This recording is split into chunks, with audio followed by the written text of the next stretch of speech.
Hello à tous, j'espère que vous allez bien. On se retrouve aujourd'hui parce que la fin d'année approche rapidement. Les fêtes aussi, les cadeaux, Noël aussi. Aujourd'hui, j'ai envie de vous partager du coup quelques idées d'organisation, quelques astuces pour que vous puissiez organiser tout simplement cette fin d'année le plus sereinement possible.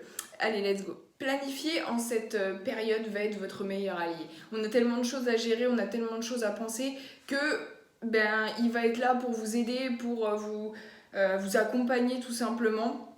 Et du coup, que cela soit pour des repas, pour un événement, du coup, pour des cadeaux, pour un objectif, pour X choses, planifier, ça va être votre meilleur. Je vais vous donner 3 thématiques avec les détails pour être organisé correctement. Et je vous invite à prendre une petite feuille de notes si vous souhaitez noter quelques petites astuces pour ne pas les oublier. Vous avez votre feuille de notes? Du coup, on va pouvoir commencer avec la première thématique qui est organiser un repas tout simplement de fin d'année, donc un repas de Noël, un repas pour le Nouvel An, X choses. Je ne sais pas comment notre quotidien sera en fonction de ce qu'on vit en ce moment, voilà, je tenais quand même à vous présenter cette vidéo et à vous présenter quand même comment organiser un repas, parce que même si vous organisez juste vous et votre petite famille, ça peut être astucieux quand même de connaître tout ça. On part sur le nombre d'invités, donc qui est-ce qui sera là. Ensuite, une fois qu'on a son nombre d'invités, on se fixe un budget, comme ça permet d'être ok avec ce qu'on désire faire. Une fois que vous avez votre budget, vous pouvez faire votre menu, donc vous mettez tout ce que vous souhaitez faire, entrée, plat, dessert. Avec le menu, vous pouvez aussi penser du coup à la thématique de décoration. Sous quel thème, donc si c'est Noël par exemple, est-ce que c'est un thème traditionnel, est-ce que c'est plutôt un thème neige, nature et ça sera tout blanc, vous voyez un peu ce que je veux vous dire. Comme ça, ensuite, vous allez pouvoir passer à votre liste de shopping. Et cette liste de shopping, dessus, vous la remplissez en fait avec votre menu, afin de rien oublier, et également, du coup, vos besoins de décoration. Ça peut s'ajouter, du coup, pourquoi pas une idée d'invitation, si vous souhaitez envoyer des petites invitations numériques ou autres. Et puis, bien sûr, vous faire peut-être une petite to-do sur toutes les choses à faire avant le jour J. Deuxième thématique, donc les cadeaux. Là, pour ce côté-là, du coup, on va... moi, je vous conseille clairement d'avoir une feuille à part, un carnet de notes. Sur ça, vous listez, du coup, toutes les personnes à qui vous voulez offrir un cadeau.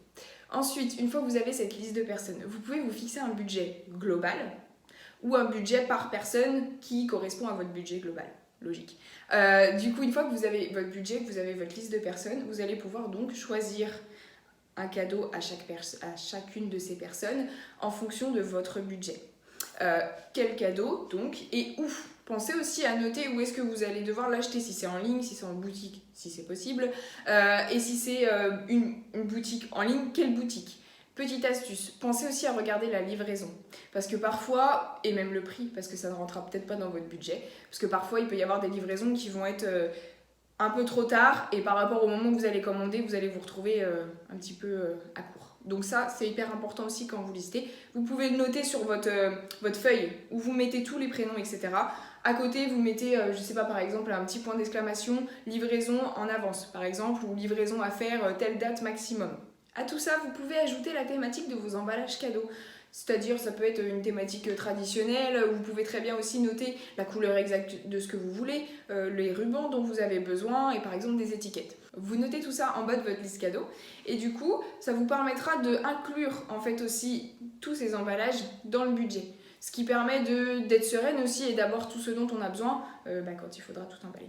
La troisième et dernière thématique, les objectifs. Parce que du coup, 2021 arrive à grands pas aussi. Donc ça va être le moment de fixer tous vos objectifs sur 2021. L'idéal, c'est de lister tous vos objectifs et commencer à planifier les 3 premiers mois. C'est-à-dire que planifier, vous vous mettez une date butoir. Ok, moi je veux, je veux avoir une routine de sport carrée, ok, et inclus dans mon quotidien.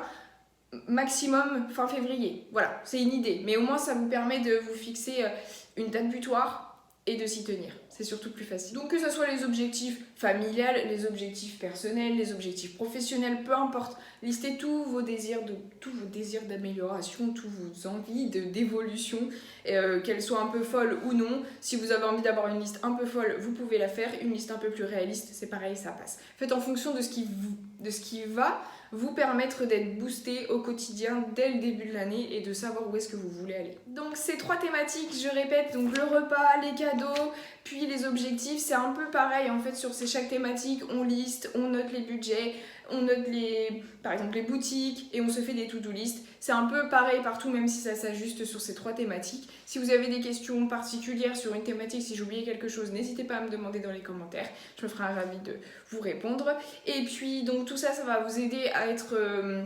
En fait, à être organisé sereinement, à pas avoir une charge mentale comme ça. Là, vous savez, comme dans les dessins animés, on voit les bulles et ça... Voilà, tout simplement à être sereine sur cette fin d'année malgré la situation qu'on vit en plus.